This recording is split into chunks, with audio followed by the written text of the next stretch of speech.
रामकृष्ण हरी माऊली आज सकाळी जेजुरीहून माऊलींचा प्रस्थान झालेला आहे आणि आता मी 163 दिंडीमध्ये आहे। मला फार मोठ्या साध्वी आहेत, दिंडी चालवतात। वारीमध्ये मला पहिल्यांदाच एक साध्वी दिसल्या, म्हणून त्यांच्याशी हितगुज करण्याचा मी प्रयत्न करतो। माऊली, काय वाटते वारी काय शिकवते?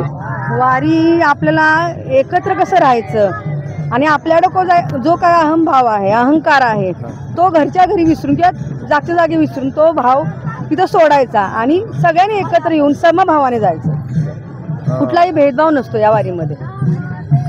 वारी कोण करू शकतो? वारी ज्याची भावना शुद्ध तो वारी करू शकतो।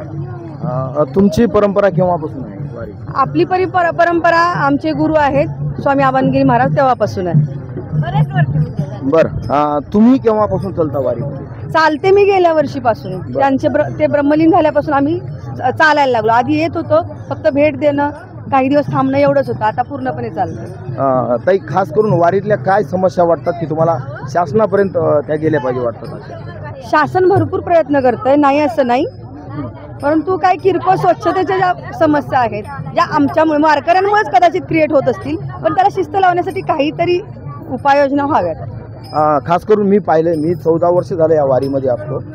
यामध्ये मला खास करून म्हणजे फिल्टरचं पाणी वाटतंय, फिल्टरचं पाणी आणि संडास आणि पालांची व्यवस्था ही एवढी काही दिंडीमध्ये नसते। बरोबर। तर ह्या शासनाने जर मदत केली तर वारकरी आणखीन सुखावला।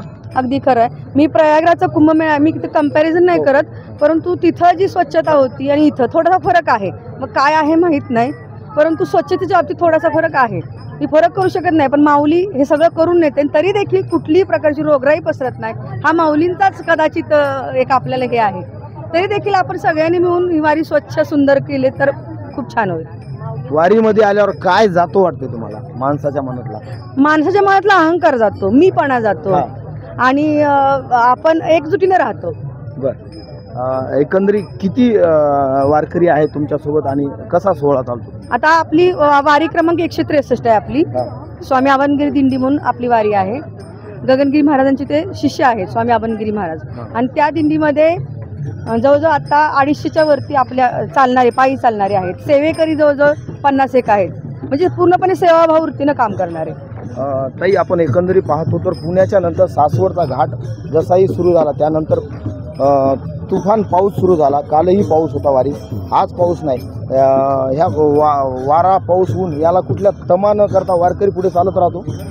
अगदी खरं आहे। वारा ऊन पाऊस जेव्हा आतून माणूस तापलेला आहे भक्तीने, त्यावेळी या सगळ्या गोष्टींचा निश्चितच शरीरावर काय परिणाम होत नाही। शरीर हे फक्त एक आपल्याला देहरूप आहे, आत्मा आपला जो आहे तो अमर होतो। याने अमर म्हणजे प्रसन्न होतो, शुद्ध होतो।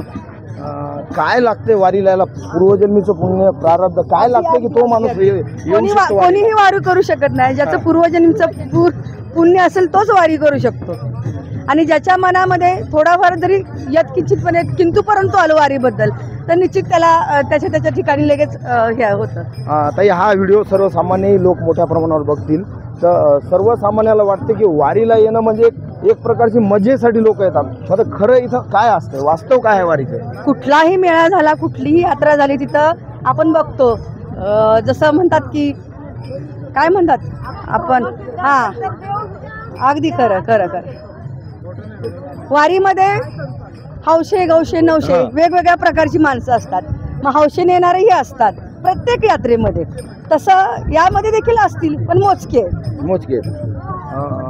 वारीमध्ये आपण सकाळपासून संध्याकाळपर्यंत चालत राहतो।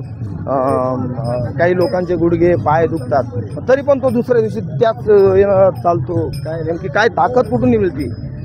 ताकद विठुरायाची, माऊलीची। म्हणजे विसावला की पुन्हा नवीन ऊर्जन तयार होतो तो, आणि विसावत नाही, पालावर जाऊन सुद्धा भजन चालू असतं। म्हणजे त्याला वेळच नसतो, आपल्या देहभान विसरून जातो ना, त्यालाच वारकरी म्हणतात। त्यालाच वारकरी म्हणतात।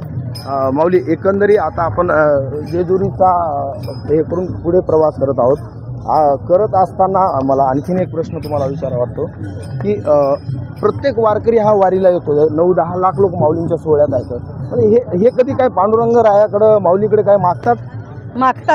काय मागतात? निसर्गासाठी मागतात, स्वतःसाठी पण मागत असतील, परंतु मला वाटतंय मी पुढच्या वर्षी पुन्हा वारीला यावं हे मात्र सगळेजण मागत असतील। तुमची गुरु परंपरा केव्हापासून आहे आणि आता पुढे वारसा आपल्या तुम्ही वारीला कसं- जवळजवळ 30 वर्ष झाली साहेब. हां. 30 वर्षाची परंपरा आहे. स्वामी आवनगिरी महाराज हे वारी चालवत होते. माई जयश्रीताई माई हे दोघं जण चालवत होते आणि त्यांचा पूर्ण भक्त परिवार चालवत होता. आता आम्ही 2 वर्ष झाले त्यांची परंपरा त्यांच्यानंतर पश्चात अशीच परंपरा चालू ठेवण्यासाठी चालते. आपल्यासोबत ह्या साध्वी होत्या. नंतर आपण अशाच एका महात्म्यासोबत पुन्हा भेटूया. माऊली कीर्तन 16 चॅनलला लाईक करा, शेअर करा आणि सबस्क्राईबर करायला विसरू नका. रामकृष्ण हरी. ओके.